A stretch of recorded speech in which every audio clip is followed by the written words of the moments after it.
Pats, strangely close to Daniel Jones from the Giants. Daniel, is that you? Beat the Chiefs. Show me. If the Broncos and Russell Wilson can show me that they can beat the Chiefs, then I will start believing. The crowd up. And so are this defense, and Kansas City won't snap the ball again. The Denver Broncos have beaten the Kansas City Chiefs. David Montgomery on the Lions, former Bear, gonna make this his revenge game for sure. David Montgomery gets the touchdown that ices the game. No! And there's the flag. There's flags. There's flags. There's flags. There's flags. Snap. Hold. Kick. Denver wins! Denver wins! Let's go! They open. No! What happened? Oh shit. Yo, what is going on? Long time no see. The Only Football Podcast is back, and tonight we are going to be talking about Jadeveon Clowney coming out and saying he needed to mature a little bit before moving to Carolina. We're going to talk about Patrick Peterson saying he's got a lot left in the tank. And we're going to talk about Ed Holmes' mock 2.0, where he had J.J. McCarthy, the second overall selection in the draft. Super wild. And also the Jets just got Hassan Reddick in a trade. We break it all down tonight.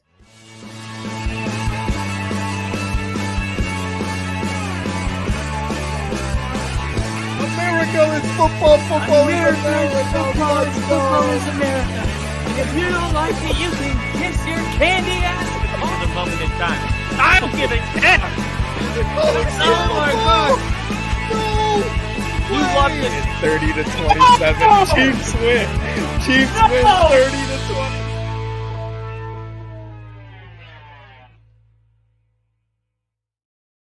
All right, what is going on? We got Lil E in the chat already. What's going on? He said, just the peeps I need on the roughest day here in Montana. I miss y'all. Hope everything's all right, Lil E. And likewise, good to be back. If it's your first time here, my name is Kyle. And my partner, Rick, he's normally with me, but today he's having some family time. It is Easter weekend, Good Friday yesterday. If you celebrate, then happy Easter, happy Holy Week. I am going to be probably doing a little bit of a quicker thing. I understand a lot of people have family in town, but if you're just looking for a video to get you a little bit caught up on what's happened throughout the week, then this is the right place for you to be. And we're going to start with the Eagles trading pass rusher Hassan Reddick to the Jets for a conditional 2026 third-round pick. So as they load up for year 2 with Aaron Rodgers, the Jets are sparing no expense, taking a big swing on a significant trade Friday. The New York Jets are acquiring edge rusher Hassan Reddick from the Eagles, reported by Ian Rappaport. The Jets are sending a conditional 2026 third-round pick for Reddick, which can change if he reaches 67.5% of playing time and at least 10 sacks. New York will take on $14.5 million of Reddick's total compensation for 2024, the final year on his existing contract, while the Eagles account for Reddick's $1 million roster bonus that was due earlier in March. So consider it a swap of edge rush talent, if you will, weeks after Bryce Huff left the Jets for a 3-year, $51 million deal with the Eagles. Two teams have struck this deal, and now Reddick will be replacing him. Reddick's compensation has been a sticking point for the Eagles dating back to early February when Philadelphia gave Reddick permission to seek a trade.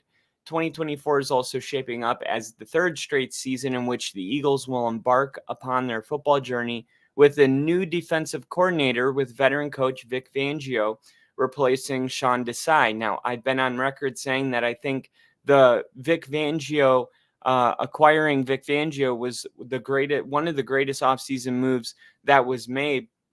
You heard Vic Fangio's comments about Miami and how it's hard to get the players to lock in being in Miami and, all the bars and good food and restaurants and all that there is out there, Vic Fangio is not a reflection of what he showed us last year with the Miami Dolphins. Rather, he has decades and decades of a track record of being one of the best defensive coaches in the league, with his scheme becoming a tree of its own, like the Kyle Shanahan tree or the Andy Reid tree. Vic Fangio has really put in a lifelong impression on the game of football, and this is exactly what the Eagles needed. It was clear in the early parts of last season that the Eagles were struggling with both their offense and defensive coordinators going to other teams, with Atlanta and the Colts. And you would say the Colts overachieved for the situation they were in, and that's why their head coach won Coach of the Year.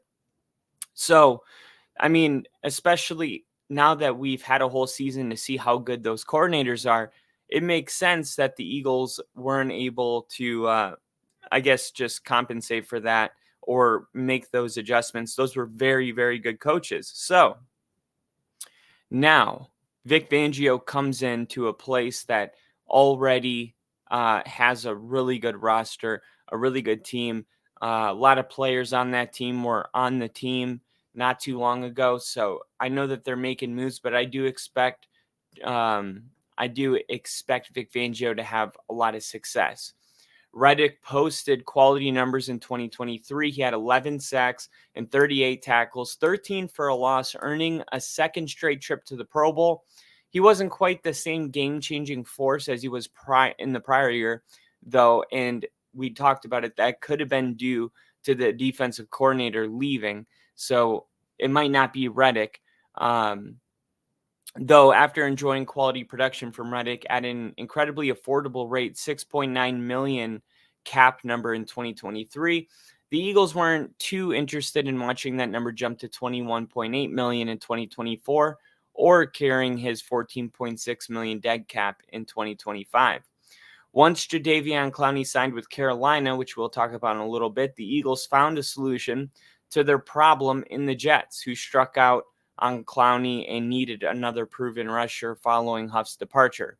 New York will likely slot Reddick into the lineup opposite of Jermaine Johnson, along a front that should remain one of the most menacing in football. Ideally, Reddick, a former first-round pick who was largely considered a bust by the time he entered his final year in Arizona, then reclaimed his career narrative with 4 straight seasons of quality production spread across 3 teams: Arizona, Carolina, and Philly. Now he signs a long-term deal with the Jets. For now, though, he's on a 1-year contract with the Jets, and maybe they will give him that contract he's looking for. Obviously, they're not shying away from the price tag on him. So, look, when you look at the Eagles bringing in Vic Fangio, I think that they're going to be all right. I think there's enough talent for Vic Fangio to succeed as a coordinator there. But for the Jets, they are, everything that happened last season, especially with Hard Knocks, we got a really close look up on how much hype came to the city following Aaron Rodgers, especially with all of the trades and stuff that was going on. So I look at this as, watch out for the freaking Jets. They're reloading again, just like they did last year. This is a Super Bowl window as far as the Jets are concerned. And as far as the experts and the analytics, we know that we've already seen the power rankings of the simulation, and I think the Jets were the number 4 or number 5 team in the NFL. The Chiefs were 1. I think it was Chiefs, 49ers, Ravens, Jets. So you got systems expecting the Jets to be really good. But today, I see that Colin Cowherd was saying that he thinks Aaron Rodgers, his playoff days are behind him, and that the over-under of how many games the Jets are going to win is at 9.5. And they're saying, take the under. So there's a little bit of disconnect from what the NFL experts are saying the Jets are going to do and what the media is saying that Aaron Rodgers is going to do. And we know that Colin Cowherd, Nick Wright, we know that these guys absolutely despise Aaron Rodgers, and he lives in their head rent-free 24/7.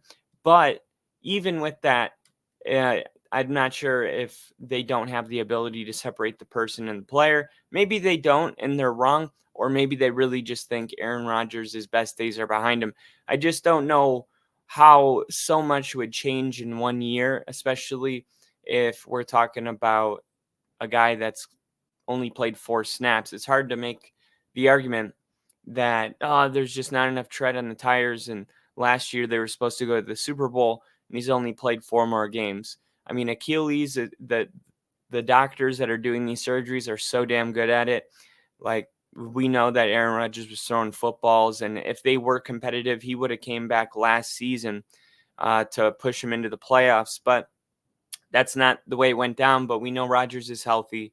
We know that this team is very good, well coached, and now they are really loading up here to try to take full advantage of the guy that they have under center, perhaps the best quarterback that they've ever had under center. We got Lil E in the chat, said lost a childhood female friend yesterday morning due to her battle with cancer. Sorry to hear that, Lil E. Hope you're keeping your head up, and I'll be praying for the family members and everyone affected. That really sucks. Cancer, man. It freaking it's a terrible thing. Terrible thing. Sorry that they're having to deal with that. Okay, so I talked about Jadeveon Clowney, and I mentioned that we would talk about the trade. He is going to be a Panther. No longer a case for the right team, wrong time. The stars have finally aligned for Jadeveon Clowney, and this is where he's from.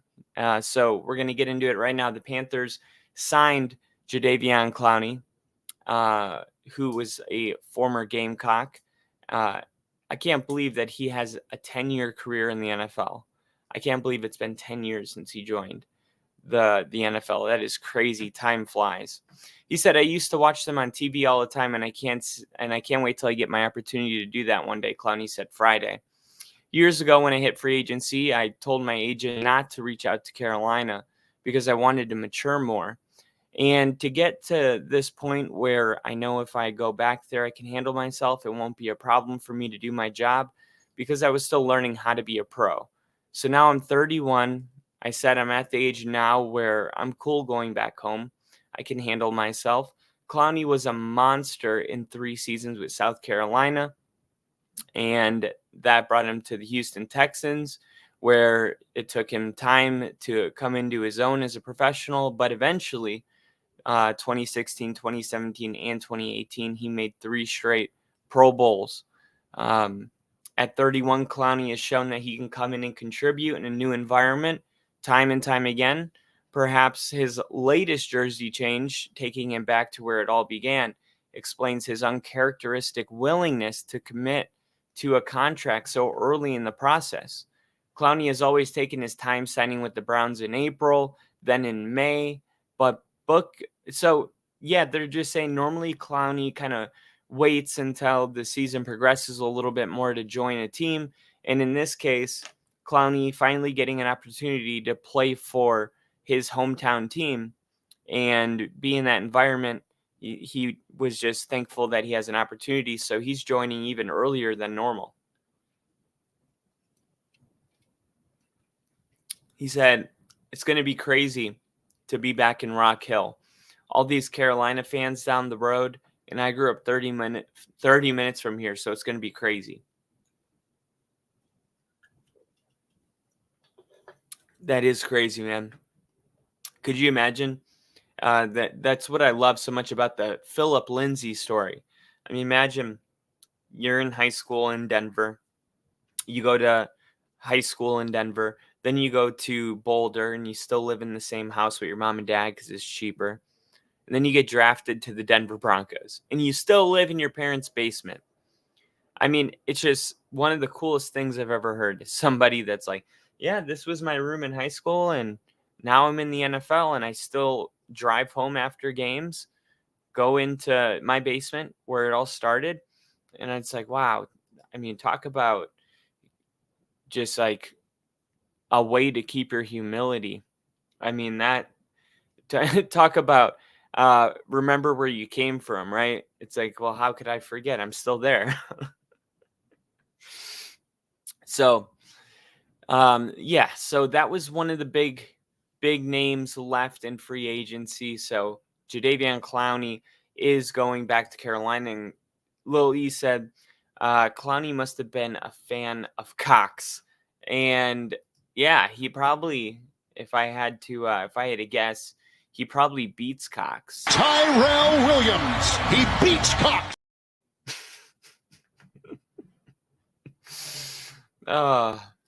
Never gets old. All right, so we see mock drafts done all the time, and we know that there's a million different mock drafts, but normally there's consensus on 1, 2, and 3. And sometimes they'll swap 2 and 3. In this year's case, you got Caleb Williams going number 1 overall. Okay, not really an argument there. And then number 2, you've had Drake May for a long part of the offseason, but now you're seeing Jaden Daniels probably goes number 2 from what people are thinking, and then Drake May would fall to 3. So you got Caleb Williams, Drake May, Jaden Daniels, or maybe you flip Jaden Daniels and Drake May. But this is how the mock drafts go, is there's pretty much an agreement on 1, 2, and 3 amongst a lot of people. Eric Oldham just did a mock draft. He called it Mock Draft 2.0 because he's already done a mock draft. And what was really strange was not number 1, where the Chicago Bears select Caleb Williams overall. The Bears have really locked their pick in. Anybody that says other is in denial. Number 2 blows up the whole thing. All right. It's like, did the Commanders take Jaden Daniels or do they take Drake May? Well, according to Eric, they take JJ McCarthy. And this is what he had to say about it. A week ago, I went on DC radio and relayed how people around the league, not affiliated with the Commanders, thought Jaden Daniels might have a better shot of being the second pick rather than Drake May. Now I'm pivoting again. The groundswell of McCarthy to Washington rumors have only grown in recent days. It won't surprise me if JJ ends up being the culture changer that Adam Peters is seeking. So if this happens, it would dramatically flip the board because you got JJ McCarthy. We're hearing that the Vikings are probably moving up to number 4 to draft JJ McCarthy. Well, in this case, they would be drafting Drake May, right? And then the Patriots would take Jaden Daniels at 3. And then at 5, you got Marvin Harrison Jr. And that's also interesting because Jim Harbaugh said that JJ McCarthy was going to go down as the best Michigan quarterback ever. But then at 6, you get Malik Neighbors. 7, you get Joe Alt. 8, you get Rome Odunze. And then number 9, you get Jared Verse. I've seen some where Brock Bowers, one of the best talents we've ever seen at the tight end position. Is it possible that Brock Bowers could end up with the Bears? Of course. And then at 11, you get Dallas Turner. And then at number 12, it says Denver drafts Bo Nix. I do not want to see Denver draft Bo Nix at number 12. But if they don't think he's available at 2, I could see how they might have to. It really will be interesting to see if it goes this way. Can the Broncos avoid a costly trade up and still land a quarterback? Yes. But can Nix be the quarterback who can elevate Sean Payton's team? I'm less sure about that.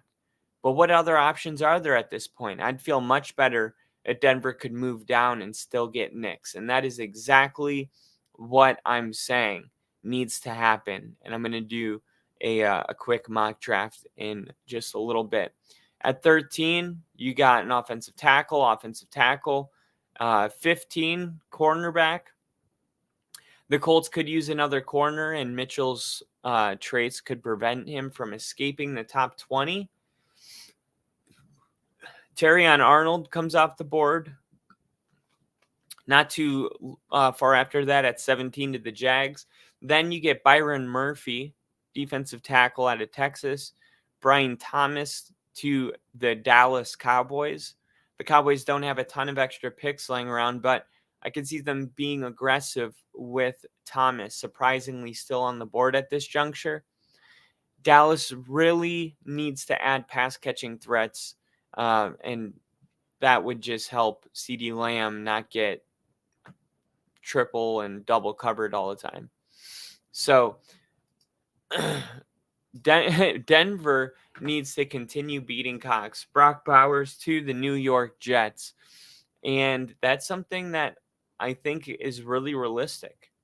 I think Brock Bowers could end up with the New York Jets simply because if they're really trying to give Aaron Rodgers everything they can, why not add one of the best tight ends ever? It seems like if you had to pick a player that could make the most significant impact, Brock Bowers would be on the list. We got Bill in the chat. What's up, Bill? He said, "Am I late?" No, you are right on time. You're never late.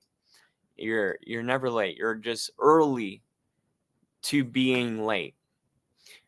Malik Neighbors to the Giants. I think a quarterback trade up is possible, he said. The Giants haven't exactly hidden their interest in the position, and now the owner has signed off on the idea. But they can also round out the receiver room with what it really needs, a big play threat to bring it all together. Neighbors is the best yak weapon in the class and could pair well with Wan'Dale Robinson, Jalen Hyatt, Darren Waller, possibly, and the rest of the Big Blues pass-catching group. And I don't know.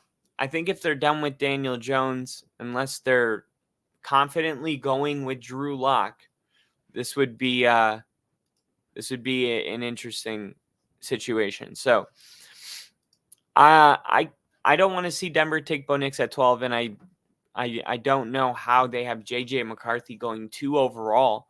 I mean, he's really jumped the board. And everybody pretty much boosted their value at the pro day. Drake May had an impressive pro day.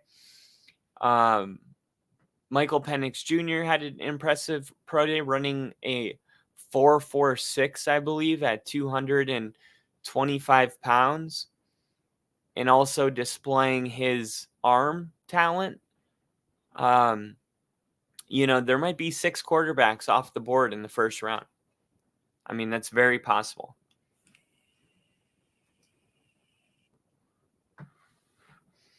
We talked about Patrick Peterson on this show, I believe 2 weeks ago, and then 3 weeks ago. We talked about if Patrick Peterson was going to end up returning to the Steelers. He did just come out and say that he has a lot left in the tank. Last year, Peterson signed with the Steelers at the opening of free agency. This year, several waves have come and gone, and the cornerback seems content to ride a few more before landing with the team. From the cornerback position, I think there's a lot more signings that are going to happen towards the draft. Once teams really understand what they have on the roster and what they may need to continue to improve their rosters.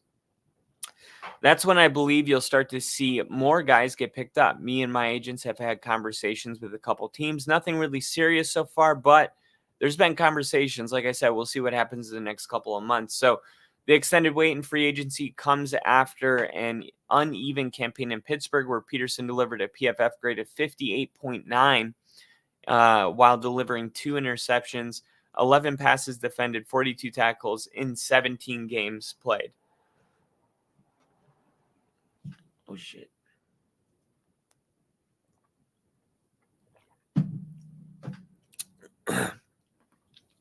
Peterson hasn't reached a Pro Bowl since 2018, but before then, the trip was an annual occurrence. People forget just how good Patrick Peterson really was. And the leadership is really something that also brings value. I think he's definitely going to find a home somewhere, but I agree with him. He's going to have to wait till after the draft. Teams are going to see what they have, what quarterbacks they weren't able to get, and then that's when they make those phone calls. Okay, we got to go in with better corner. Patrick Peterson comes in.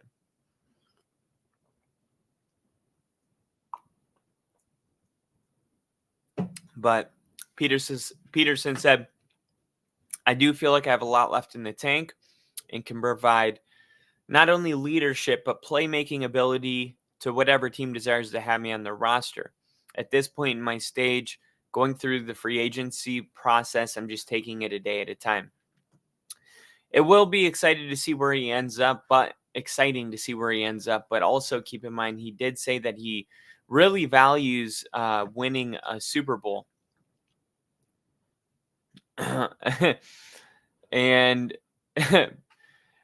we got Lil, you said, as long as it's not Cox's brother, Kyle. Cox? Did you say Cox? Tyrell Williams. He beats Cox. Beats Cox. Bill said, gold chain and Grandpa's Rolex equipped. I feel sufficiently blinged up now. Oh, that's awesome. That is awesome, Bill. I'm jealous. Derrick Henry is in Pittsburgh now, right? Derrick Henry is not in Pittsburgh. He's in Baltimore. Pittsburgh has Najee Harris and Jalen Warren. Wait, no, didn't. Yeah, and Jalen Warren.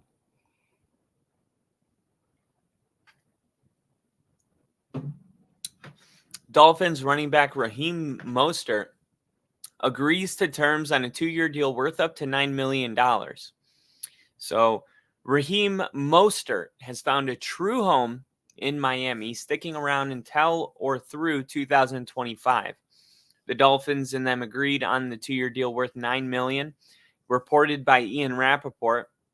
He had a breakout year, and he's been a quality running back now 6 seasons straight in San Francisco, and then he signed the 1-year deal last year with the Dolphins where he averaged 4.9 yards a carry in the first year of Mike McDaniel's tenure as a coach, and he added to his totals in 23, posting his first 1,000-yard season of his career and leading the NFL with 18 rushing touchdowns, probably getting around half of those during the Broncos game.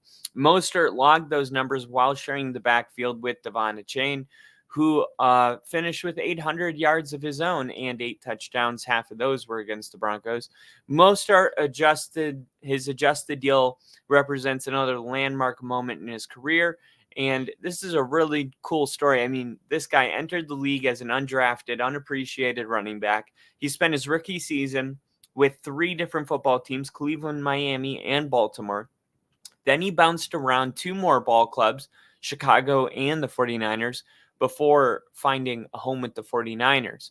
At nearly 32 years old, he turns 32 this April, Mostert has found a way to cash in on the other side of the 30-year-old mark at running back, which is a rarity in today's game at this position. So we'll see if Miami is his final stop or if he's going to be around much longer than any of us expected. But Raheem Mostert, man, I mean, just totally defying the odds.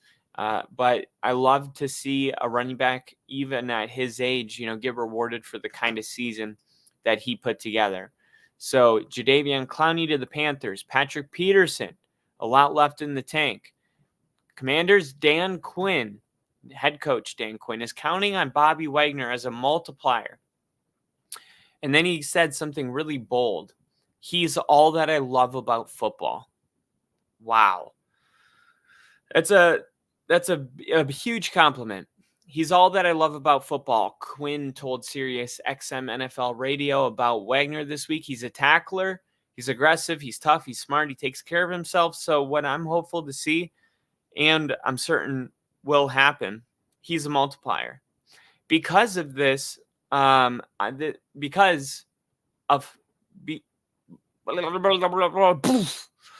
because this is how the standard is and this is how I operate. That's what the process is, and that's what you go through. So if you're a young linebacker being around somebody, this is the exact type of linebacker you want to be around. Wow, that's a very long way to just say that he's he's the perfect model linebacker for the younger guys to look up to. Seeing the standard of how he operates. So this is a standard setting acquisition. It's like, hey, we're going to go ahead and make a move for Bobby Wagner. And let's say that Bobby Wagner is a good player still because I believe he did make the Pro Bowl last year. So even so, Bobby Wagner being a good player, he goes, that's not why we're bringing him in though. We're bringing him in because he's going to set a standard that is going to elevate the rest of the players. You bring in a guy and he's a standard setter, and now all of a sudden everyone else has to elevate to his level. And that's what really, really good teams do, really good GMs do. That's why these draft interviews are so important. It's like, who cares what his personality is? Can he play football? Well, it actually does matter. Character matters. Locker room attitudes, relationships, the brotherhood, whether they're going to sell out or not, how much they love football. All of these things are important, and you can see Dan Quinn realizes that, and that's a huge reason he brings in Bobby Wagner, so he can set the standard for the defense and how it operates. So this is going to be a really, really fun move for him. I thought maybe Russell Wilson would end up with the Commanders. That would have been a cool reunion with Bobby Wagner and Russ.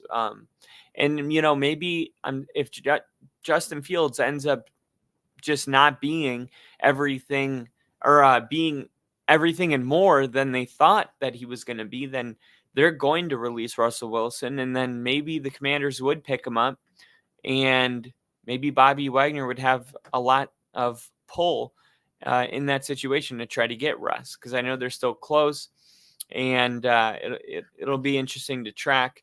But the Commanders and Dan Quinn, this is going to be one of those years where I just don't know what to expect. Like, are they going to be good right away? Are they going to be mediocre? Are they going to be bad? I really don't know. It seemed like they're going through a rebuild with the players that they were getting rid of, but they've also made a lot of moves, bringing in Austin Eckler, and they're a total wild card to me. Character matters. Exhibit A, Kadarius Toney.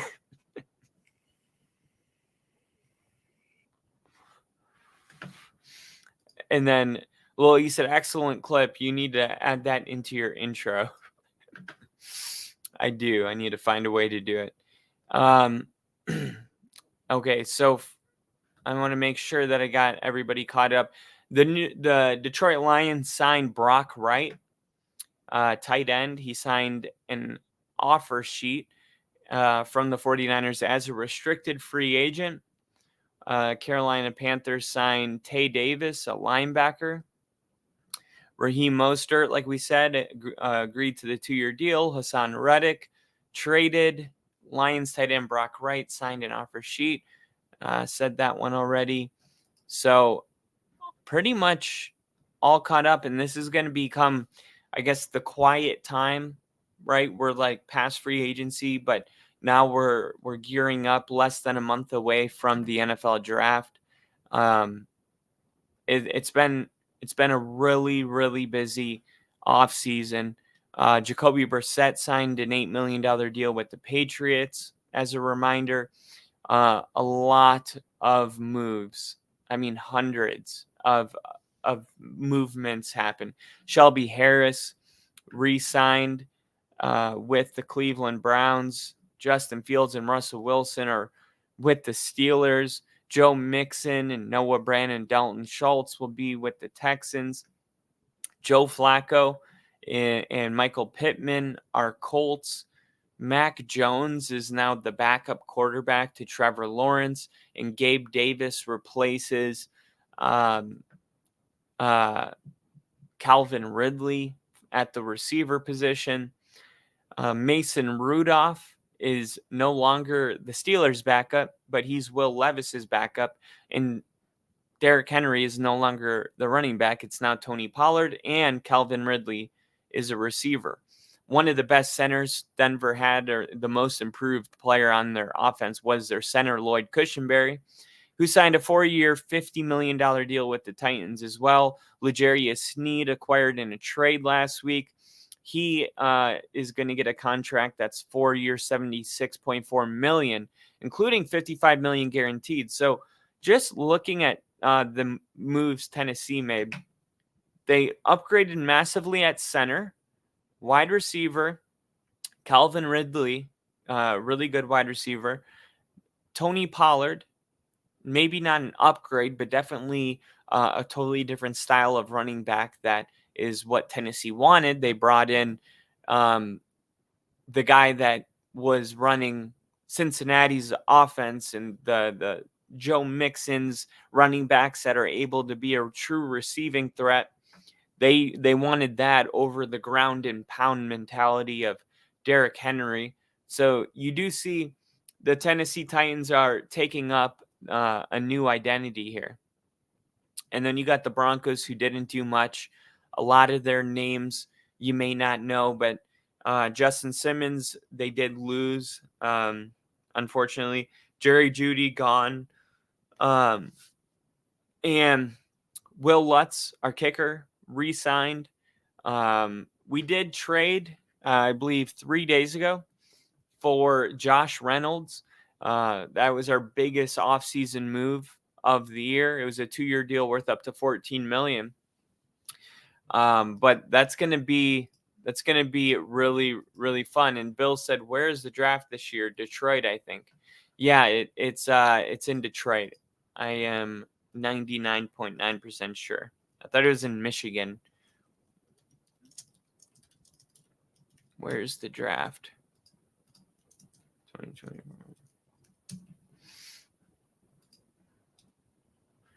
It is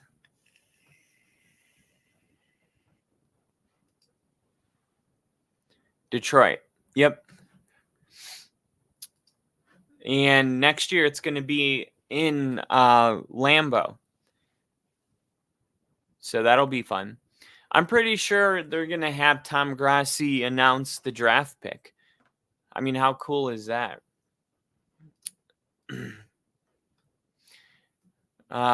Justin Strnad re-signed with a deal. Lil Jordan Humphrey re-signed a 1-year contract. Adam Trotman re-signed.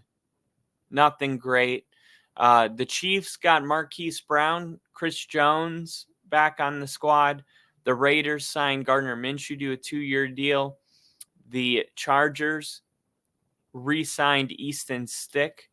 Gus Edwards is going to be replacing Austin Eckler.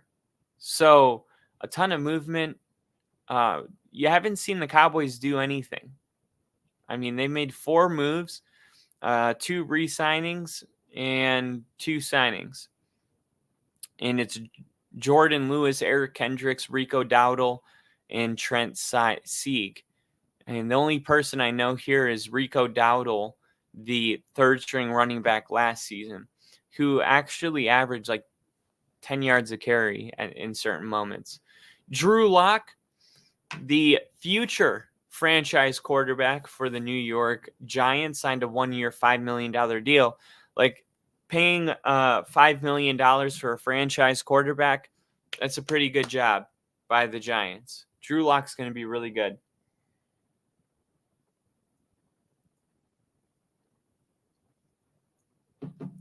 I think Dable is going to really be able to mold Drew Lock into a star. Brian Burns acquired in a trade with the Panthers. We know all of that and how they were placed and did what they did, but that was considered one of their biggest moves. And then, wow, And the Eagles, Will Grier, Kenny Pickett, Saquon Barkley, Paris Campbell, Devontae Parker, Alberto, Landon Dickerson, Matt Hennessy, Brandon Graham, Bryce Huff, Zach Bond, Oren Burks, Julian Akawara, Devin White. Don't forget about Devin White. Devin White is a really good linebacker. And now he is with the Eagles. Tyler Haw, C.J. Gardner-Johnson, Jake Elliott. C.J. Gardner-Johnson signed a 3-year deal after leaving the Eagles just 2 years ago for, spending 1 year with the Lions, and now he's back. Though I don't know. When I look at the Eagles too, with Vic Fangio coming in, it looks like the Eagles are ready to load up. And I think they're a 12-win team next year. The Commanders, Marcus Mariota, Austin Eckler, Jameson Crowder, Zach Ertz, just to name a few. Bobby Wagner, of course, we talked about already. The Bears, I'm just going to put Caleb Williams. I know it's not free agency, but Caleb Williams, Brock Bowers, Bright Rippin, DeAndre Swift, Keenan Allen. This is Jalen Johnson, re-signed on a 4-year deal. This is another team that is loading up. Graham Glasgow, Donovan Peoples-Jones for the Lions. The Packers re-signed A.J. Dillon, Josh Jacobs, Tyler Davis, Eric Wilson, Corey Ballantyne, Xavier McKinney from the Giants, signed a 4-year deal, and Greg Joseph, a new kicker. The Vikings, Sam Darnold, Aaron Jones. Atlanta, the biggest one, Kirk Cousins. Ray McLeod. The Panthers signed Deontay Johnson from the Steelers, or acquired him, I guess. And then David Moore. So Josie Jewell, longtime Broncos, signed a 3-year deal worth $22 million. Congrats to him. Nathan Peterman is going to be a Saint. And Tyrann Mathieu signed a 2-year contract. Baker Mayfield signed a 3-year, $100 million deal. Great. That's crazy. Breece Hall signed with the Bucs. And Desmond Ridder is a Cardinal. DJ Dallas, running back. Chris Moore. Elijah Wilkinson. The Rams bring in Jimmy Garoppolo. Oh, Jimmy. He's just hopping around. $5 million here, $5 million here, $12 million here. Signed a 1-year deal with the base value of $4.5 million. Has a max value of $12. Demarcus Robinson. And Bill said Breece went to the Bucs. Yeah, Bryce Hall signed with the Bucs. Not Breece Hall. Not the running back from the Jets, but the cornerback. Let me see when he was drafted. He went to Virginia. He's been in the league for 4 years. Let's see. Oh, no, he's been a Jet. Oh, yeah. No, he's been a Jet this whole time. I remember because I remember being like, they have 2 Breece Halls on their team, but one of them's Bryce Hall. And one of them's Breece Hall.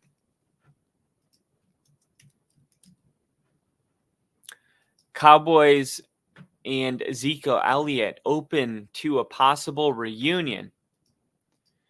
The Dallas Cowboys and free agent running back Zeke have mutual interest in a reunion. Sources tell ESPN's Jeremy Flower.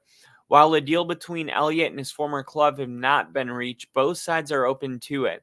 Dallas likes the way Elliott finished the season where he played all 17 regular games and saw a significant increase in his workload. And, man, he looked really good towards the end of the season.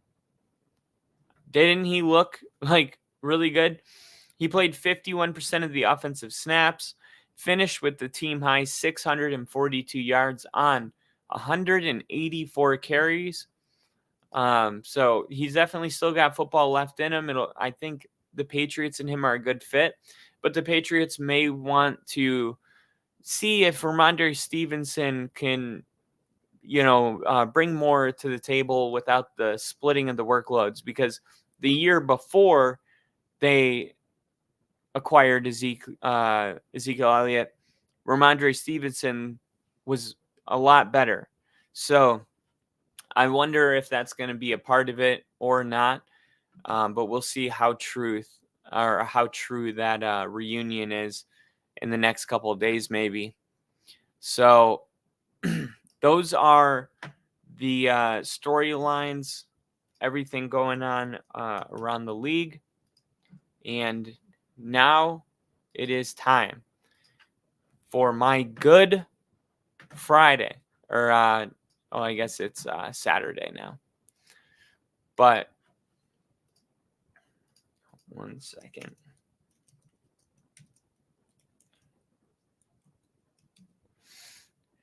Don't worry about a thing, 'cause every little thing is gonna be alright. Rise up this morning, hang with the rising sun.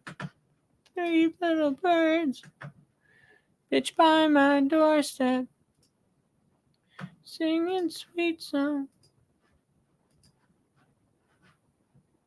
This is my message for you.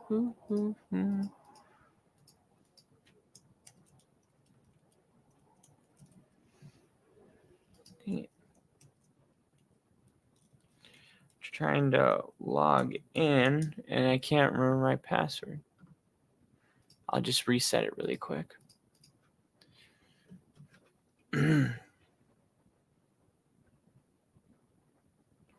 Change my password. What should I change it to? Bills, Giants.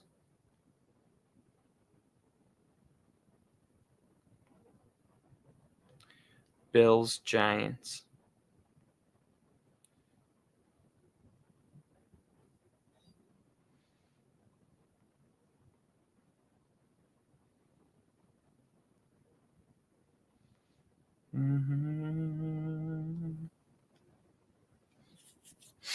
All right, password has been reset.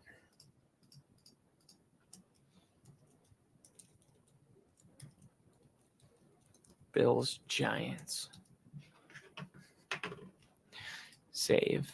All right.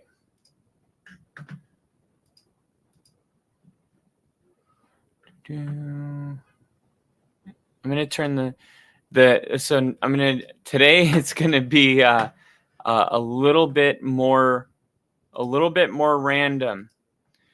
But this is my before Easter. Hold on. Let's see. Oh, I got to do it here. Hold on. I'm almost there. Stay with me. Here we go. All right. Boom, boom. So, as you can see, and I'm going to show you right now, I am going to be doing my Easter version of this, which is going to be me turning the randomness up. All right. I've done a lot of these mock drafts, but I haven't done them with the randomness turned way up. And I got to say, isn't it normally a little more random than the board is falling? Isn't it normally a little bit more? Now, I'll tell you, there's a couple people since I've been doing this that I'm higher on. Isaac Garando, running back out of it's a red school, not Nebraska. Yeah, I think it's the Cardinals. I'm drawing a blank, but this dude is really, really freaking good. There's just a couple players that every time I do this, I'm getting to know a little more. I just saw a mock draft with JJ McCarthy going to the Commanders at number 2. I need to turn my randomness up.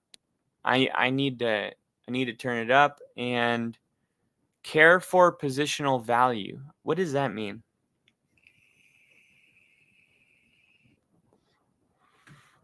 Oh, okay. No, that's like drafting the best value. No, that's very rare, I think. All right, so here we go.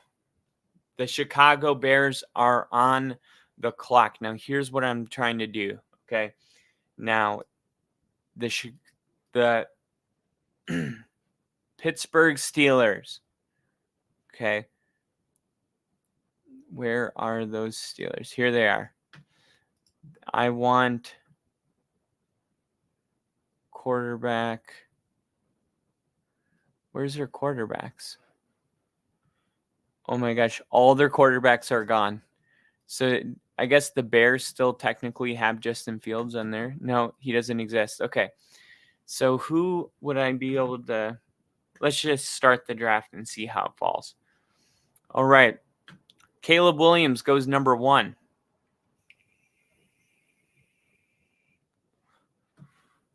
Malik Neighbors, Drake May, Marvin Harrison. Malik Neighbors goes number 2.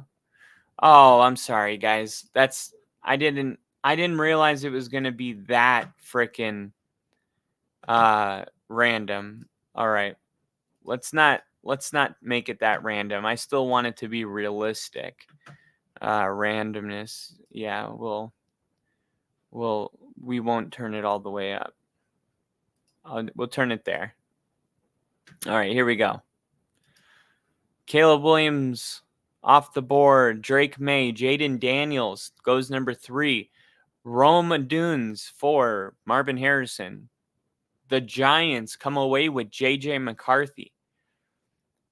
Dallas Turner. The second time the Bears come on the clock, they get the best edge and the best quarterback in the draft.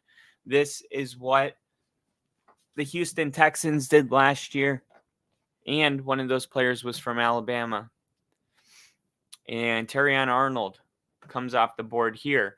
At number 12, Brock Bowers on the clock. This is a hell of a talent that has fallen. It looks like nobody's interested in trading. Maybe if I move back a couple spots. Let's see. They're not interested in it. So I have to draft a player. We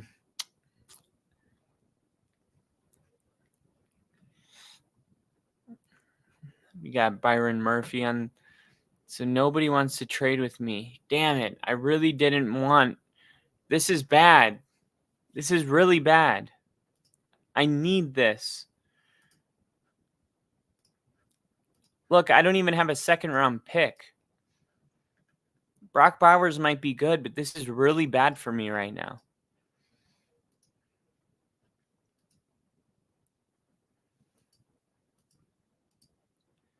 Oh, man. Nobody. Come on, what about the Cowboys?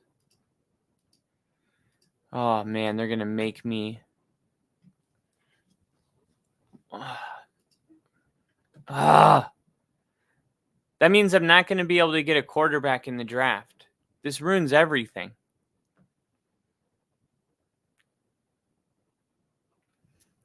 I would literally have to draft a quarterback right now. All right. I guess I'm taking Brock Bowers. So stupid. Wow.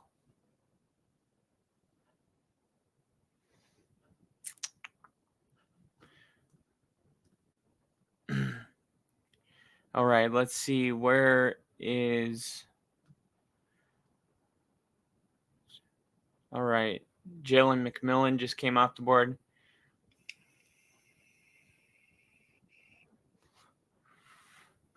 The Raiders.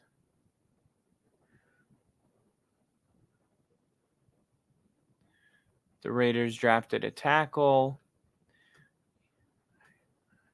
I guess we'll have to get Spencer Rattler now. Man, I'm going to be so... so mad if this is how the draft goes.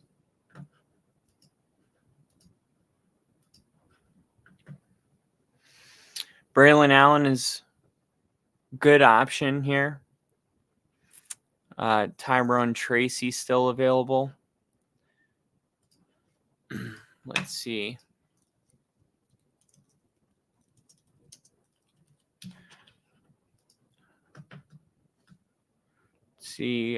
Tracy is considered.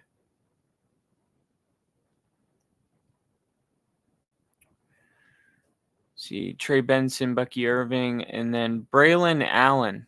This is the guy I really like. He ran a 4.4 at 6'1", 235. He's supposed to be off the board around 134. Let's see who wants to trade. 128. I could move back a couple spots, and I'll give you 133. I'll give you 145, and you give me 144, and I'll give you 147. You give me 160. I'll give you 203 and 207 and a 6-rounder next year. Wow. Accepted. Sweet.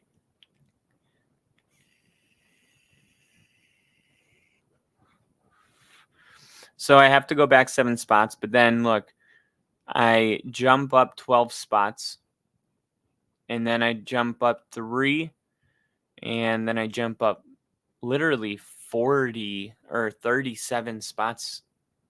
So this is a great trade right here. And now back on the clock, and let's see. Here's Braylon Allen. Looks like nobody wants to trade with me right now. Xavier Thomas is on the board. That's considered the best value right now. Let's see where Xavier Thomas ranks.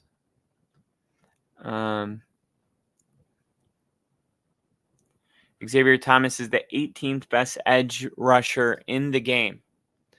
His 40-yard dash is actually in the 91st percentile. Not bad at all. Thomas explodes off the line with a quick first step with agile feet to counter his inside and closing burst to finish plays. His fluidity and speed allows him to cover a lot of ground when dropping back into zone. Thomas is capable of turning and running with tight ends. He has an excellent motor and shows the stamina to last deep into the fourth quarter. Good quickness, flashes, and the violent hands to win around the edge. He's flexible enough to bend the edge, and he's at his best when he can use his quickness and change of direction. Thomas has an excellent feel for working off blockers and knowing how and when to counter as the play goes on. Xavier Thomas, you are going to be a Denver Bronco. And then Denver back on the clock here. We got 3 teams that are interested in moving. Okay, so Tyrone Tracy still on the board here. And for those of you that maybe aren't familiar with Tracy, I did have his profile here pulled up. Using NFL Draft Buzz, they did have him a little bit further back than a lot of other people did. Tracy Purdue. Tyrone Tracy Purdue. His vertical was in the 93rd percentile. Good vertical jump. His strengths, he's a fluid athlete with excellent short area quickness. He should be able to create separation. He has the straight line speed to threaten down the seam. He shows good initial quickness off the line of scrimmage. He has strong hands as any NFL wide receiver and quarterback would covet. Tracks the deep ball over each shoulder and brings in passes fluidity fluidly without breaking stride downfield. This running back was supposed to go around 113. Here we are at 133. Now we still have Javonte Williams on the team, but I am trying to make a contingency plan, assuming that he's not going to work. But really, Braylon Allen, I'm more interested in, and I think I can get him right here at 136. So I drafted Brock Bowers. So let's try to make a good decision here. We're good on tight end. If you look at positional needs, we need a wide receiver, center, edge, and corner. We got an edge. We got a quarterback. We got a tight end. So we do need a receiver. Anais Smith is on the board from Texas A&M.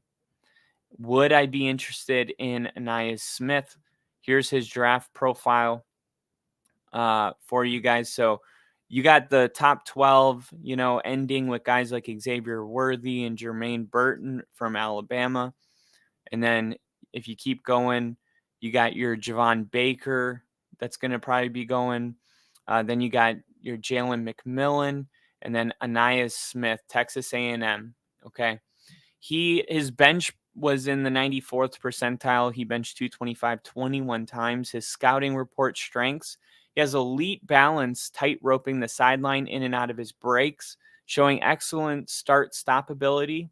He plays fast and confident, covers a lot of ground in the short half of the field, and is slippery after the catch.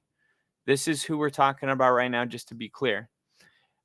He's also a catch and run threat, a creative runner who has good vision in the open field. He'll be an option to return kicks as well. This isn't important for us. We have Marvin, not Marvin Harrison. I'm blanking on his name, out of Oklahoma, Marvin Mims. Flashes good quickness.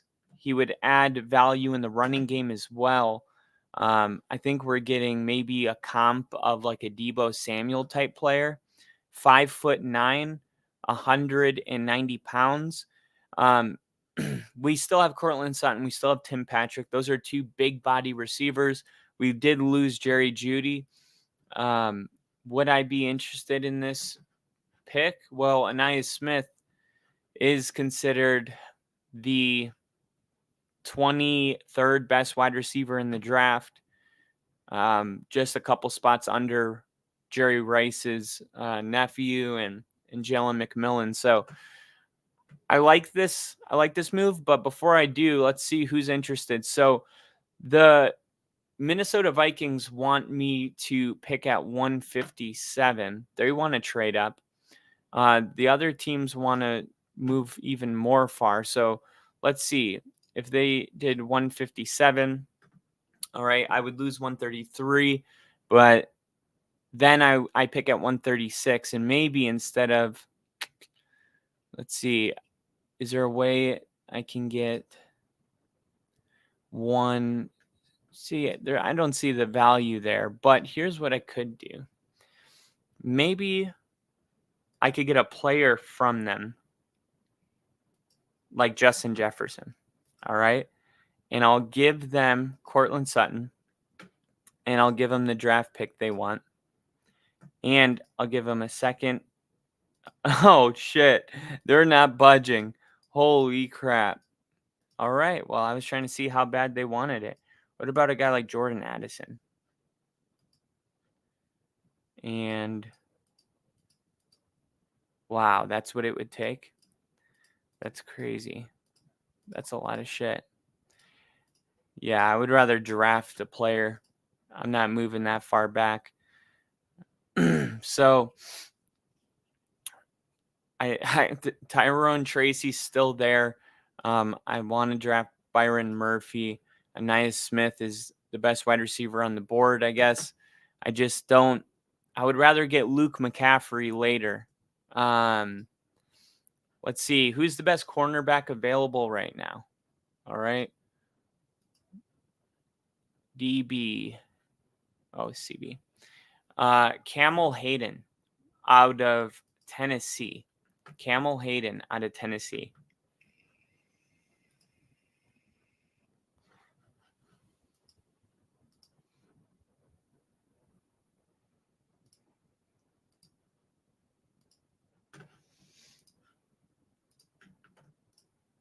All right.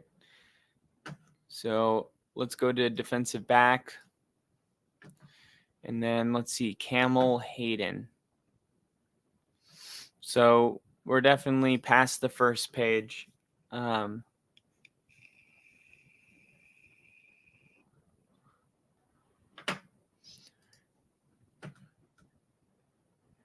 Camel Hayden.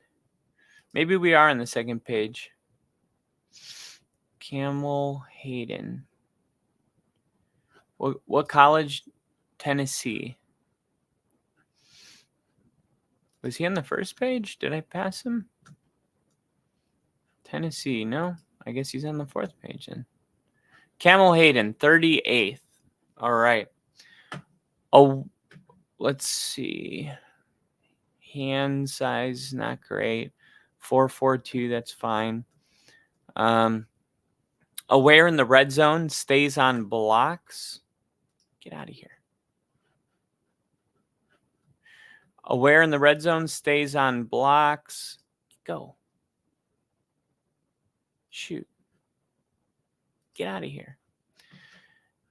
Can get under receiver's chin, has the speed to flip his hips and get downfield. He has quick and surprisingly powerful hands. I guess he has really active hands too. Reads receivers' routes, anticipate throws at the first down marker, covers a lot of ground in a hurry. When in space, reads the quarterback eyes and sees routes very quickly. Look, I'm just looking for another guy to bring in opposite of Surtain. I like McMillan. I like him a lot. But I think the key is going to be keeping the cornerback room competitive. I like Kalen King a lot as well. I'll be picking at 144. So I don't see. I think I could potentially, let's see, could I move to, let's see if the 49ers would be interested in moving up. Yeah, they would. What if they gave me, I'll move back a couple spots. Let's see. Let's see if I can add somebody. Let's see.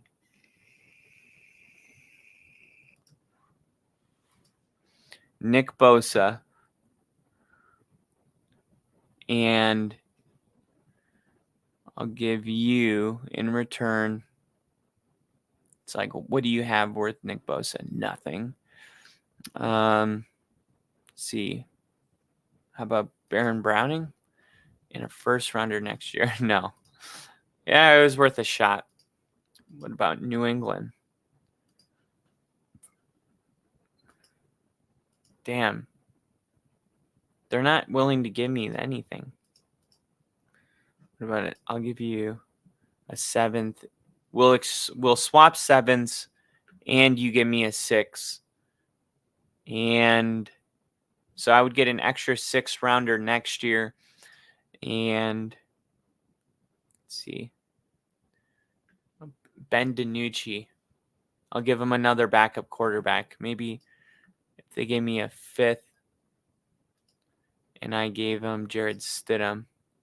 Haha. Oh, all right. So they like Jared Stidham, huh? They like Jared Stidham for a 4th. So you get Jared Stidham, I get 137, a 4th, a 6th, and a 7th. Let's take away let's see if I can just do a 3rd. And I'll give you, oh no. All right. So we'll do that. Jared Stidham, 33. Wait, they were just, oh, it's got to be a 4th. I like that I'm giving myself picks next year, though. Let's see if I could give them Jared Stidham in a fourth. So we'll swap fourths, and then I'm only getting a fifth, sixth, and a seventh. What if we swap thirds? What about if I just do a third? Okay.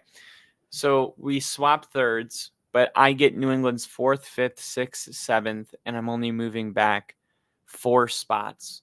And then they get my backup quarterback. And that would have me moving to back-to-back picks. Oh, they wouldn't do it. They wouldn't do it. All right. Then I'll give them 160. They're like, yeah, I'll give them a 7th rounder. We'll swap a 7th too. So I'm still getting a 4th, a 5th, and a 6th, and we're swapping 3rd and 7th. Got it. All right. I think that was a good move. Now here I am on the clock. All right, let's see. Running back. Here's Braylon Allen. I'm going to draft him as my running back. You can't draft the wrong guy too high. That's what I always say. If he's the right guy, there's no such thing as too high.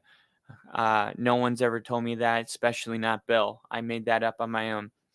And then I'm going to grab that corner to throw in the back with Surtain. Boom. Back on the clock. 2 teams want to move. One of them is the Colts. What are they willing to give me for it, though, is the question. How about a 6th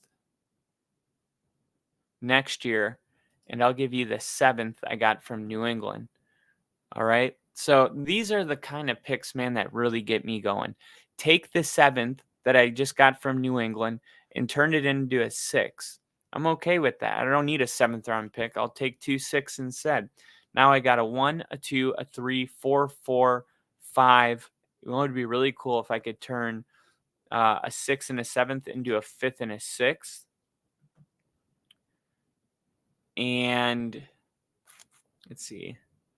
I'll give them, they're like, what? 163. No, that's too high.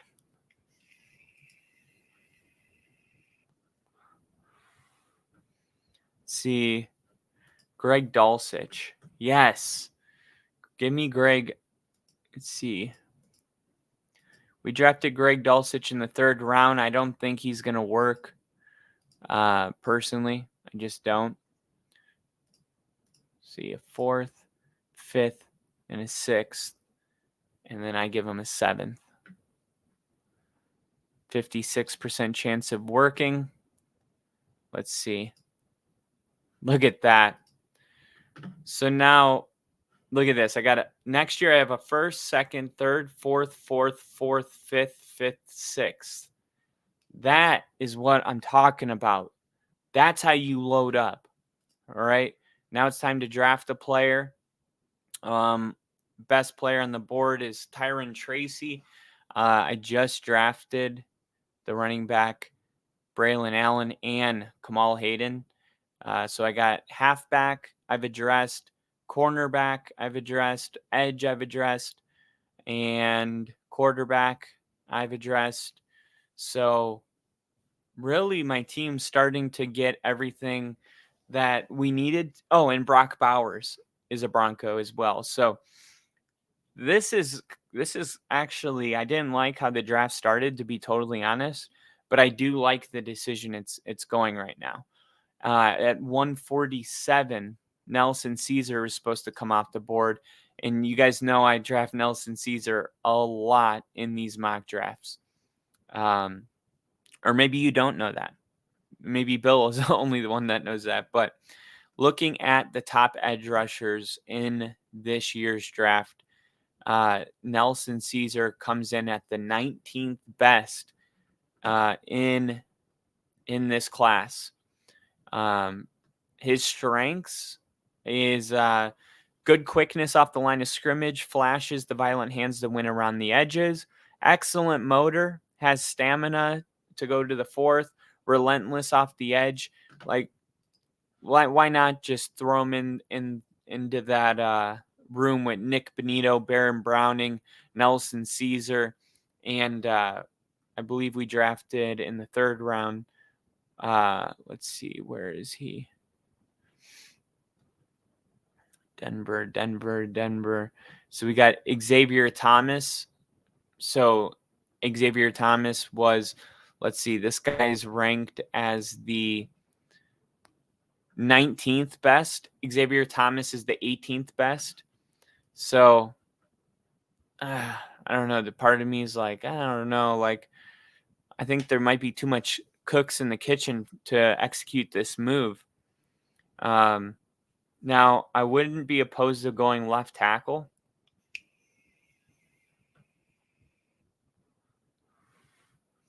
We still need a safety. This guy right here, no, not him, Will Mustafa. This is who I want, okay? This guy is absolutely insane. Let me pull up he made the freaks list. And if you don't know what the freaks list is,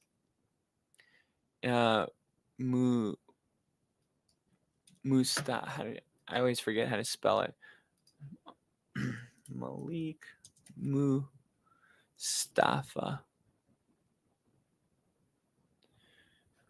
All right, here we go. So I hate that they combine safeties and defensive backs. They never used to do that, and now it's just one category. All right, Malik Mustafa. Here he is. Nope, that's his teammate. Malik Mustafa. Here he is, Malik Mustafa. Listen to this crap. Okay, he ran a 4.33 40-yard dash. A 4.33. He benched 225 pounds 22 times, which was the 90th percentile. This guy is absolutely insane. Elite athletic skills made Bruce Fieldman's freaks list at number 59. He wrote the 5'10", 205-pound junior is a 1,300-pound lifter that includes his bench, squat, and clean. He has a vertical jump of 36.5 inches, and he hit 23 miles per hour on the GPS in a game. This guy is going to be awesome. And that's why I want him to be a Denver Bronco, especially with what happened with Cortland Sutton. He's supposed to come off the board around 165. Here I am at 155. Seems like a little bit of a reach here. So I'm gonna take a look at Mason Smith. Mason Smith, defensive lineman, lines up in the B gap mostly. Good run stopper. It's something that you just can't have enough of, right? So let's see where he ranks for the defensive lineman. So Mason Smith, he is probably on the 3rd page because we're getting into the second half here. Mason Smith went to LSU. And no, he can't be this far. I must have passed him in page 3. Mason, I'll just look at him. Mason Smith.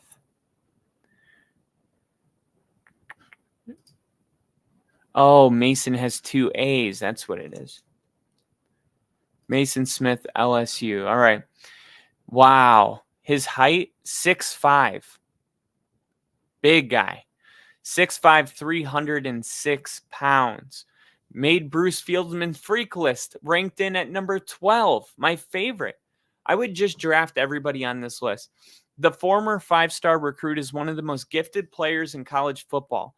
In the offseason, Smith hit 19.5 miles per hour on the GPS and can touch 11 feet in his standing vertical jump. Exhibits quick first step off the snap, demonstrating impressive initial quickness, possesses lateral agility, shows versatility and alignment capable of impacting games from multiple defensive positions, utilizes functional strength effectively to set the edge. He can use his significant arm length to hand size to leverage to control blockers, displays a high motor and positional leverage, features a solid pass rush foundation with room for expanded technique and moves. I like adding a athletic guy to this defense, and I'm going to draft Mason Smith out of LSU to the Denver Broncos. And here we are back on the clock. Two teams interested in a trade. One of them is the Baltimore Ravens picking at 165. Let's see.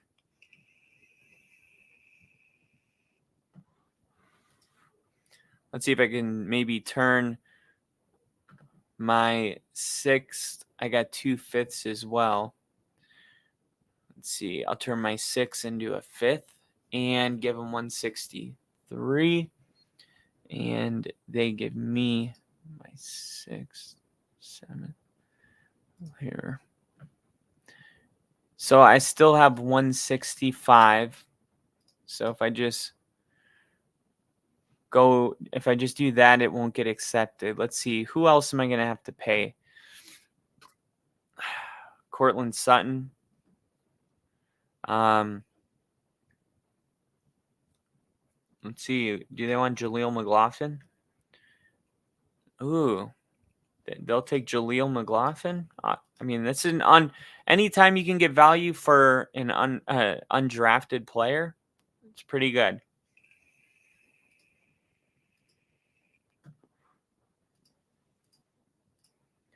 And I'll give them a 6th.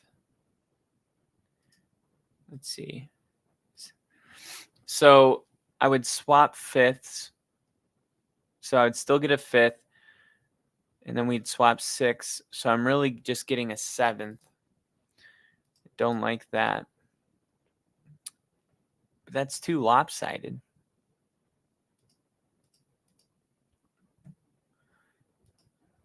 There. I guess that's the best move right there, is turn my 6th into a 5th by moving back 5 spots. Moving back 5 spots, I turn my 6th into a 5th. Could I turn, see, this is New England's 5th. This is Indianapolis's 5th. I think New England's 5th is going to be more valuable than Indianapolis's. Maybe I can turn that into a 4th. See, I could turn 2 5ths into a 4th. What if I could turn 2 4ths? No, they're like, no, we're not doing that. All right, so I could turn 2 5ths into a 4th. That would be a 4th. That would be a 5th, and I would lose a 6th. So I would lose 1 pick. But it's going to be the Colts' 6th. They probably are going to win around 9 games. It's a middle 6th for a late 5th because it's the Ravens over here we're talking about. Let's see if there's a different. Garrett Bowles. Garrett Bowles is a really good tackle, and he's on the last year of his contract, so I'm not opposed to getting rid of Garrett Bowles.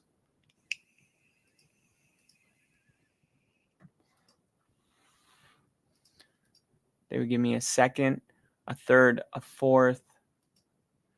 And I'm going to take their whole entire draft. I'm going to take their whole entire draft for my left tackle. And I'm going to have to pay him this year because I didn't cut him before the pre-March 14th or whatever it was. So I move back 5 spots. I lose Garrett Bowles. But this is going to be really good for me next year. Let's see if they'll do it. They won't do it.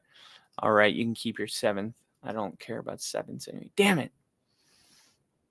Let's see.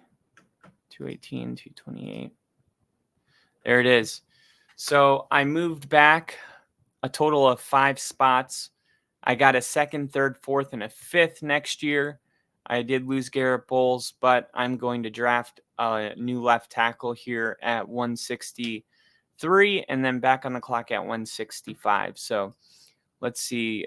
Offensive tackle, Ladarius Henderson. Ladarius Henderson.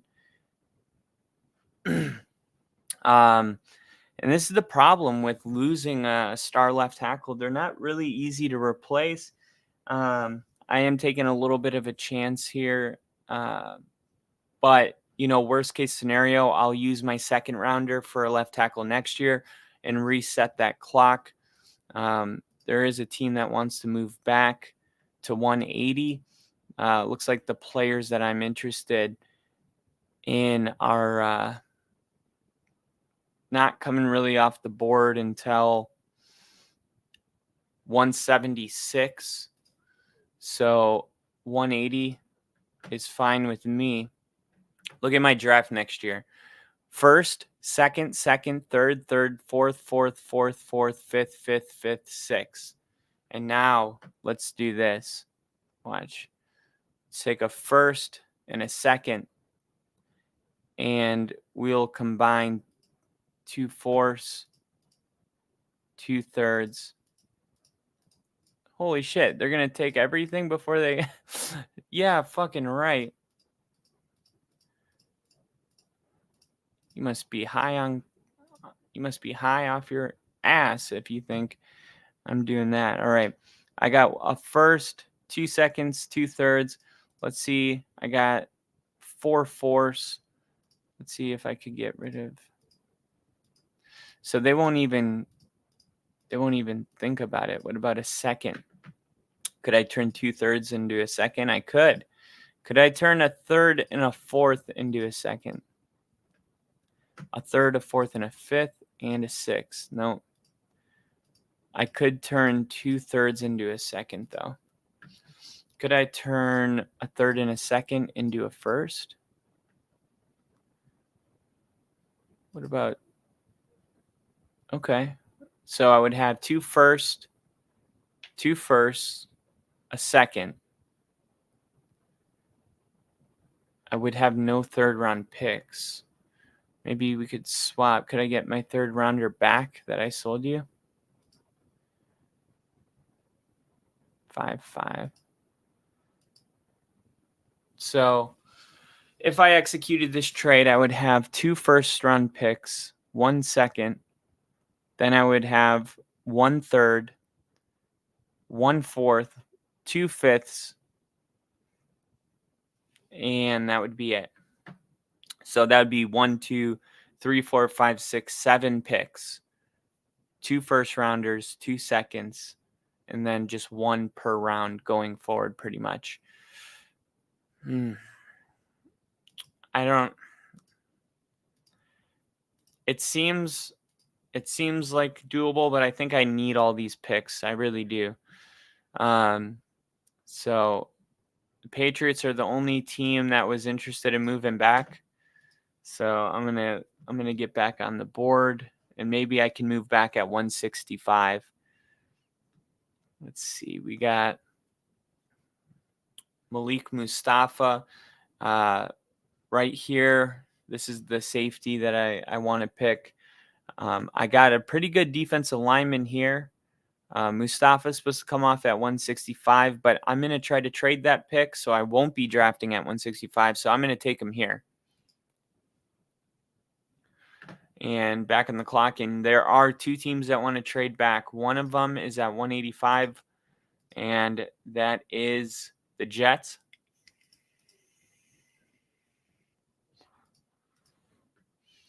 All right, I only got 2 picks left, so let's see. Could I turn these into a fifth? I could. So we're in round 5 at 160. Okay. So 218. Where's 218? We're looking at bottom of the 6th round, 30th pick out of 32 teams in the 6th round, and then my 7th round draft pick. Turning those into a 5th rounder next year. We can't turn it into a fourth, but maybe if we give him a fifth. Yep. So we can turn, let's turn our fourth. So we can turn 2 fourths into, let's see, 2 fourths and a sixth into a third when we already have 2 fourths.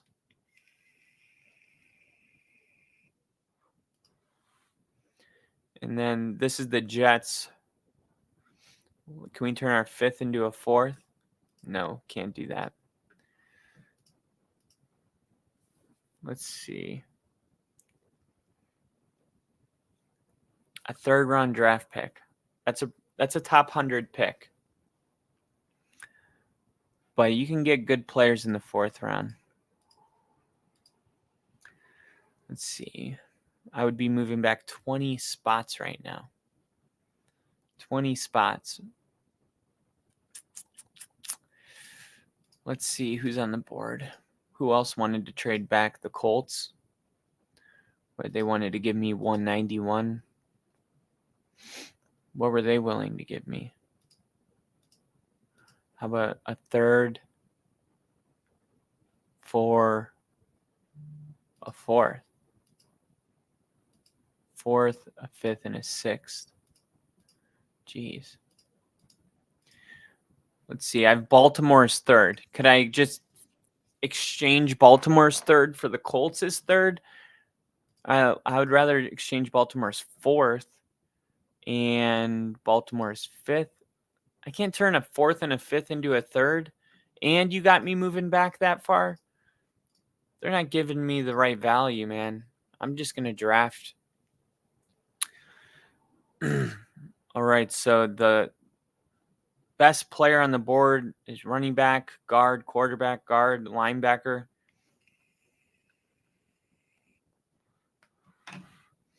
J.D. Bernard. J.D. Bernard, linebacker out of Notre Dame.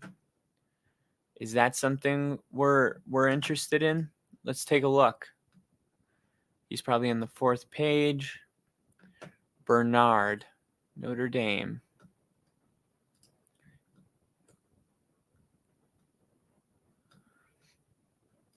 Maybe he's not that far down the list. Oh. Best linebacker in this draft is Turner. And then you got another Notre Dame linebacker that's made a name for himself, Malik something. Let's see. Wow, I can't find this guy. JD. Let me just look him up. JD. JD.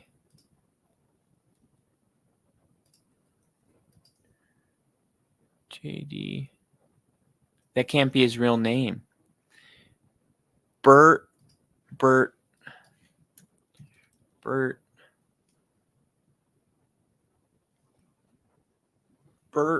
Rand. Got him. Found him. All right. His strengths. Has ability as a blitzer with the length and flexibility to get around the edge. The talent is there. Okay, that's good. Looks the part. Good height. A thick, muscular build. Has the ability to get off the edge. Has the flexibility to turn the corner. Tougher between the tackles than many expect. Fluid and a quick drop into zone. He has violent hands and consistently breaks away and disengages from blockers. Instinctive, my favorite quality from a linebacker. Reading and reacting, locating the ball quickly, and finishing plays as a wrap-up tackler. Let's see. Who's his NFL comp? Player composition, DeMarco Jackson, Yazar Abdullah, Nick Hampton. Okay. I like this move just because we lost Josie Jewell. We're going to need a linebacker.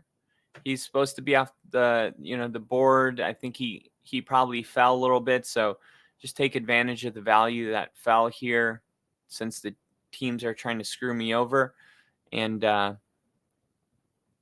we'll go this way.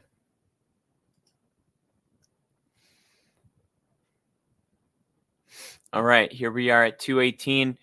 Oh, we got to draft Frank Gore's son. Frank Gore's son must be drafted by the Broncos, because we missed on Luke McCaffrey. But first things first, we need a left tackle. This might actually be an issue. Let's see. Let's look up really quick. PFF top 2023 left tackles. I want to try to get a trade done before it ends. Penei Sewell finished as the highest. Trent Williams, Jordan Mailata from the Eagles.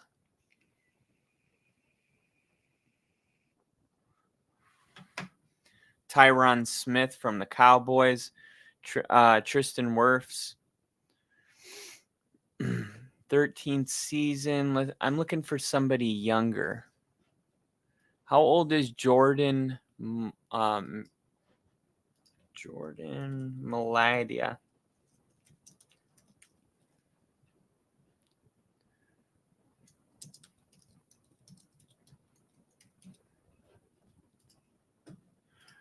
All right, here he is.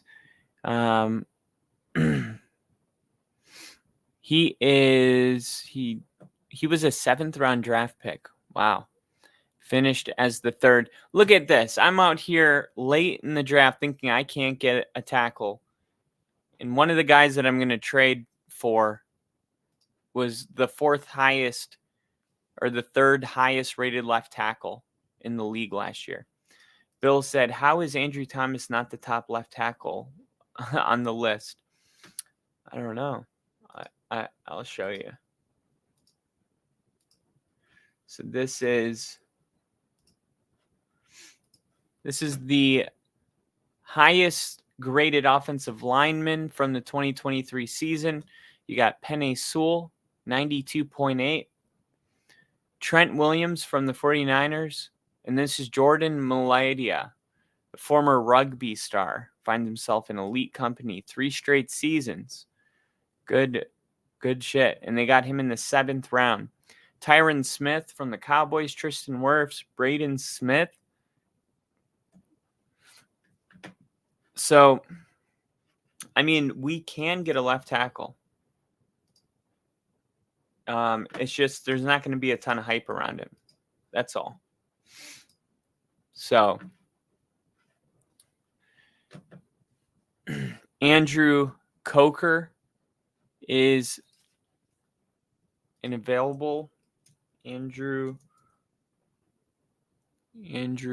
Coker.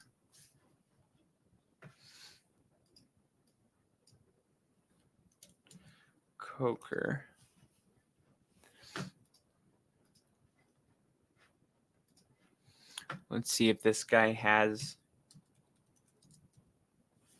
Andrew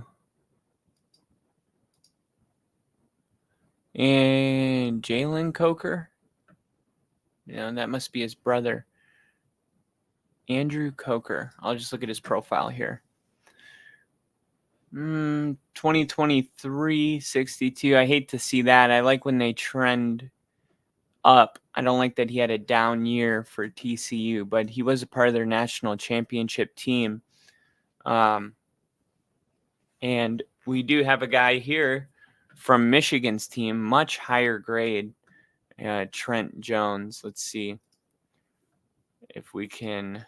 225 225 on the big board. 6'4", 325 pounds. 6'4", 325. 6'4", 325. 6'7", 315. Wow. 6'7". Yeah, let's get a big just intimidating left tackle. I didn't know he was 6'7". I didn't know this was Michael Myers from Rob Zombie's film. Holy crap.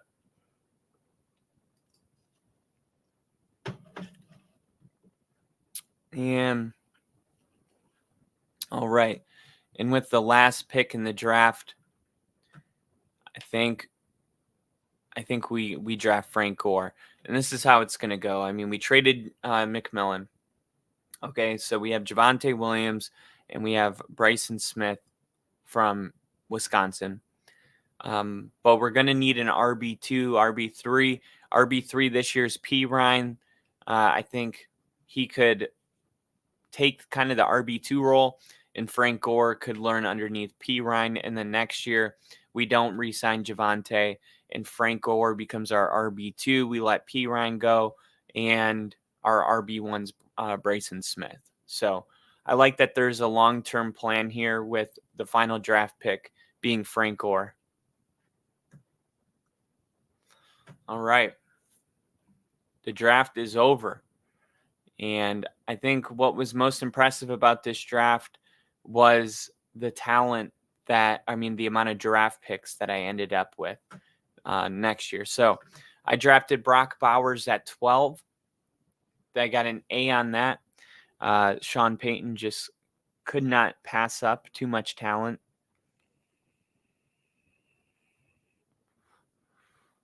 Spencer Radler comes off the board at the 3rd round.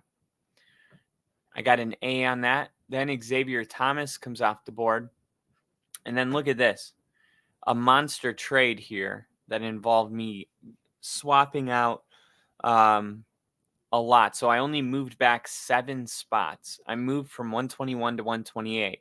And by doing that, I cashed in 145 for a 133. I cashed in a 147 for a 144. And I cashed in a 203 for a 160 and a 207 for a 163. This was one of my favorite trades of the draft. And if I had to give myself a grade on this trade, it would be an A+. And then at 136, I'm on the clock and I get Braylon Allen. And they give me a B-. Back on the clock with the very next pick. And I get a cornerback, Kamal Hayden, to sit opposite of Surtain and compete with McMillan. And then this right here, I'm really happy about this. We got a lot, including a 3rd and a 7th next year, and a 4th round pick they received. But I got a third, or no, I gave them a 3rd and a 7th. And in return, I got a 3rd, 4th, 5th, 6th, and 7th. And that's just a lot there. Mason Smith, I end up getting a B-. Guy's going to be a really big impact player. Just a feeling around him. Then I trade Greg Dulcich to the Colts, which I think is a really good move for the Colts. Dulcich has just had some injury concerns, and we just drafted Brock Bowers. So to kind of not a tough decision, especially because we re-signed Adam Trotman. We don't need 3 tight ends. So I like this move. I get a 4th and a 5th and a 6th next year, and I cash in. I do move back, though, 7 spots. I moved back 7 spots. We swapped 6. I gave him a 7th, but I got a 4th and a 5th. This is another sneaky good move right here. Malik Mustafa, I got a C+ on this. I love this. This is the only time I've ever gotten something less than an A on a mock draft. And I knew right away that I wasn't in love with the way the beginning of it went. Little bummed out that I ended up not getting an A, actually. Then I got J.D. Bertrand, B-. And then here it is. This is the big one. Garrett Bowles, only 1 year left in his contract. Send him to the Ravens. I gave the Ravens my 5th rounder. And in return, I get their 5th rounder. So I moved back 5 spots. And now this is all just added value. I also got Andrew Coker with the 218. And then I got Frank Gore Jr. at 228. So really how this trade reads is I gave them Garrett Bowles.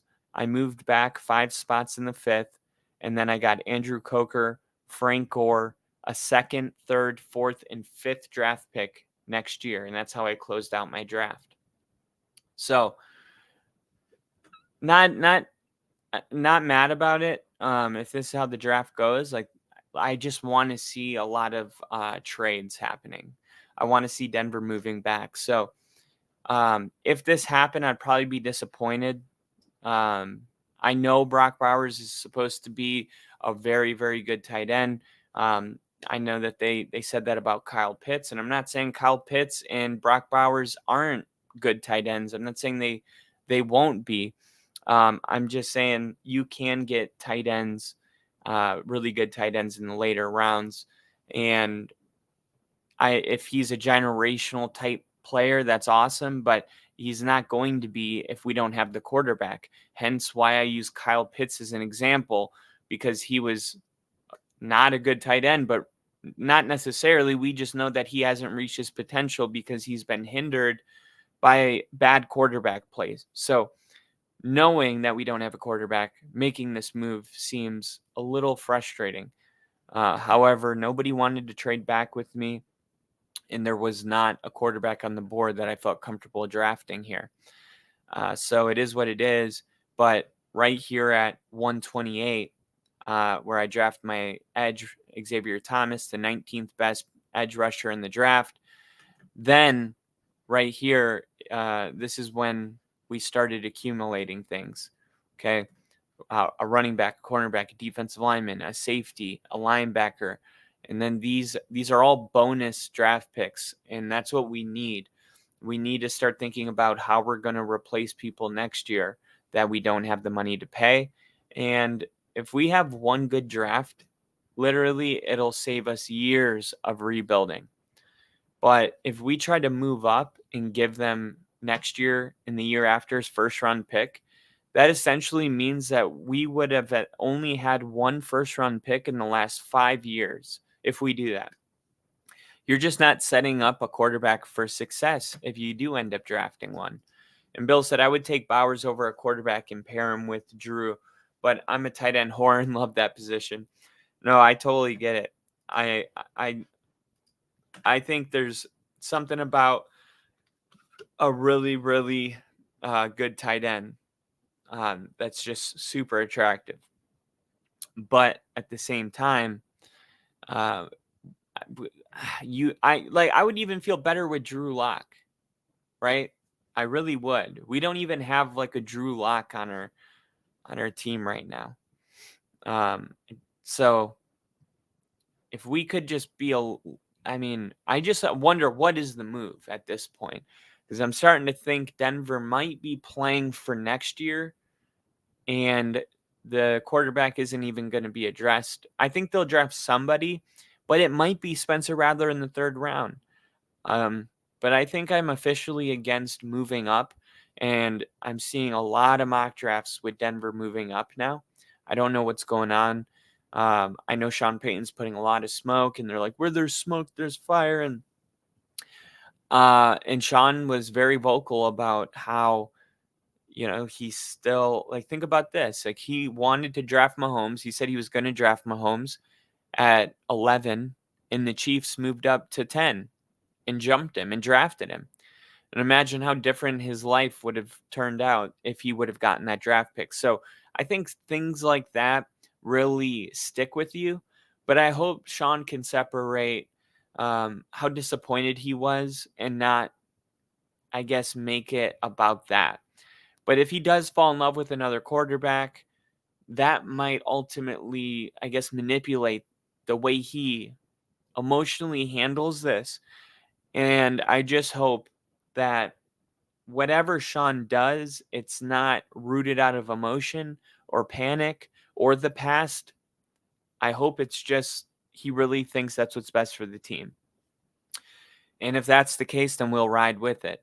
But we will see. And Bill said, ever since I watched Shockey carry 4 men downfield for 15 yards, I was sold. No, Jeremy Shockey was the truth. I actually saw Jeremy Shockey in real life one time. There's this place called Yardbird in Miami Beach, and he came in when I was there, and it was a whole thing. Oh my God, it's Jeremy Shockey. Even I was a big fan because I played with him on NFL Street. He was one of the best players on NFL Street. Man, that was fun. But yeah, hope you guys enjoyed the mock draft. I'm going to be doing a lot more of these, gearing up towards the NFL. This one a little different style than normal, but also giving you guys all the NFL news of the trades going on. Once again, Hassan Reddick traded from the Philadelphia Eagles to Gang Green, where the Jets appear to be reloading and fully believing that they're in a Super Bowl window. And with my chives, I wanted to add that the NFL, for the first time, Hard Knocks will be featuring a entire division. This is a big disappointment for me personally because I thought that the Broncos were going to be the team, or the Bears, because it could only have been the Bears, Broncos, or Saints. I thought I might have an opportunity to get a sneak peek of my team in a way that I haven't. And then they announced that, which is kind of a bummer. And Bill said, gonna force you to do a Giants mock for me. I bowed out of mocks after last year's disappointment. I would love to do that. I will. I'll definitely be doing that in the next couple of days, and I'll make an announcement when I do it. That'll be fun, and I'll brush up on the Giants' needs and everything like that. But definitely coming your way, Bill. So yeah, a little disappointed that Hard Knocks is going to go division instead of just one team. I kind of like the format, and I'm one of those if it's not broke, don't fix it kind of guys. But we'll see how it turns out, and hopefully I could get lucky and they'll still pick the AFC West. And if they do, you can expect me to be talking about it on Twitter or X at and no, that's my partner Rick. And now Rick, they're right here in the bottom right or the left of your screen. And I am NFL with Kyle. So definitely tune into my Twitter. I'll keep you guys updated. And man, Bill said I'm with you on the not broke, don't fix it thing. Yeah, and I'm a huge fan too. Like the day Hard Knocks premieres, I'm like popcorn. Like I love Hard Knocks. So hope I part of me is like, all right, like I'm gonna trust them a little bit. They've done so well. It's like hopefully it'll be a fun division. I mean, every division would be fun. Really, you can't pick a bad division. Like the AFC South would be crazy. The AFC West would be crazy. The AFC North with Russell Wilson would be crazy. The AFC East with the Jets, with a healthy Aaron Rodgers and a new coaching regime in New England and Buffalo and the situation with their offensive coordinator and the Dolphins, of course, that would be fun. And that's the entire AFC. You look at the NFC, the Packers, the NFC North would be fun. The Bears, Packers, and Lions. The NFC South would be fun because now Kirk Cousins is with Atlanta. And then, of course, you have the Saints and the Bryce Young and the Panthers going into year 2. And then you got Tampa with Baker Mayfield. I guess that would be the worst division to pick if I had to pick one. The NFC West, you would have the 49ers, which would be entertaining. The Rams with Puka Nacua and Cooper Kupp and Matthew Stafford trying to win a Super Bowl. And then Arizona going into their first full year with their head coach and Kyler Murray after the injuries. And then the Seahawks with Mike McDonald. By the way, it's not McDonald like the restaurant. It's McDonald. And we don't know a ton about him. He's probably the most unknown coach in the league right now. So more info on him would be fun. So there's really not a way for the NFL to screw this up. There's plenty to talk about around the league. Of course, the AFC West, you got the Chiefs trying to three-peat for the first time in history. The Denver Broncos and Sean Payton trying to get it together with whatever quarterback they draft. The Raiders with interim head coach that earned the starting job. And then, of course, the very highly entertaining Jim Harbaugh taking over for the Chargers in attempt to break the curse and the term chargering permanently from all the fans and people around the league. So the NFL will do no wrong. This kind of stuff sells itself, but selfishly bummed out it's not only the Broncos. But yeah, definitely check that out. We'll be going live again soon. You can follow me on my personal YouTube channel at Kyle Kitzman, KyleKitzman.